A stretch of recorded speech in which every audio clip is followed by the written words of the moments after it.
सर्वजण जमले आहोत. येत्या 5 आणि 6 तारखेला दुर्गराज रायगडवरती शिवराज्याभिषेक सोहळाच्या निमित्ताने विविध कार्यक्रमाचे आयोजन करण्यात आले.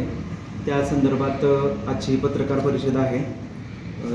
युवराज छत्रपती संभाजीराजे मार्गदर्शक, युवराज्ञी संयुक्तराजे छत्रपती मार्गदर्शक आणि युवराज शहाजी राजे छत्रपती आणि महाराष्ट्रातील तमाम शिवशंभूंवरती प्रेम करणाऱ्या संघटनांच्या माध्यमातून हा सोहळा दरवर्षी मोठ्या प्रमाणात किल्ल्यावरती साजरा केला जातो.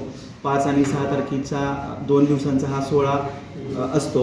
5 तारखेला राजमाता जिजाऊ यांच्या समाधीस्थळी अभिवादन करून 4 वाजता नंतरून संभाजीराजे शिवभक्तांसोबत गडावरती जातात. गडावरती गेल्यानंतर गडदेवता शिरकाई देवीचा आशीर्वाद घेऊन त्यानंतर होळीच्या माळावरती संयुक्तराजे छत्रपती यांच्या हस्ते मर्दानी खेळाच्या प्रात्यक्षिकाचं उद्घाटन करून तो कार्यक्रम केला जातो. त्यानंतर राजसदरेवरती रात्री शाहिरांच्या ह्या कार्यक्रमाचं आयोजन असतं. तसेच यावेळी शिवाजी महाराजांवरती विविध पुस्तके किंवा काही पोर्ट्रेट स्केच असतील याचं अनावरण देखील केलं जातं. महाराष्ट्रातील कलाकारांचा त्यांच्या कलेचा गौरव केला जातो. त्यानंतर जगदीश्वराच्या मंदिरामध्ये भजन कीर्तनाचा रात्री कार्यक्रम असतो.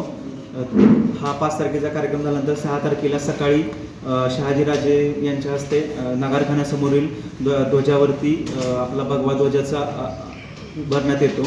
नंतर शहाजीराजे व संभाजीराजे यांच्या राजसदरेवर आगमन होऊन उत्सव मूर्तीचा अभिषेक, सिंहासनावरील मूर्तीवरती सुवर्ण नाण्यांचा अभिषेक, त्यानंतर महाराजांचं शिवभक्तांना संबोधन व त्यानंतर राजसदरेवरून जगदीश्वराच्या मंदिराकडे पालखी मार्गे जात समाधीला व जगदीश्वराच्या मंदिरामध्ये अभिवादन करून कार्यक्रम हा संपला जातो. तर हे रूपरेषा असते.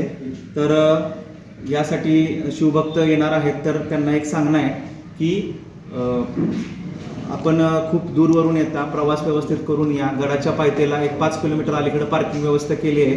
तिथून शटलची सुविधा आहे. येणाऱ्या शिवभक्तांसाठी पाण्याची सोय केली आहे. तर प्रत्येकानं आपल्यासोबत स्टीलची बॉटल आणली तर बरं होईल. प्लॅस्टिकचा बॉटलचा वापर कमी करावा, कारण की आपला गड आपल्याला जपता यावा. प्लॅस्टिकमुक्त रायगड करण्याचा हा आपला यामागे मुख्य हेतू आहे आणि ही सगळ्या आपल्या शिवभक्तांची जबाबदारी आहे. तसेच अन्नछत्राचं देखील गडाच्या पायथ्याला आणि गडावरती विविध ठिकाणी नियोजन केले आहे. महिला भगिनींसाठी स्वतंत्र असे त्या ठिकाणी सुविधा केली आहे.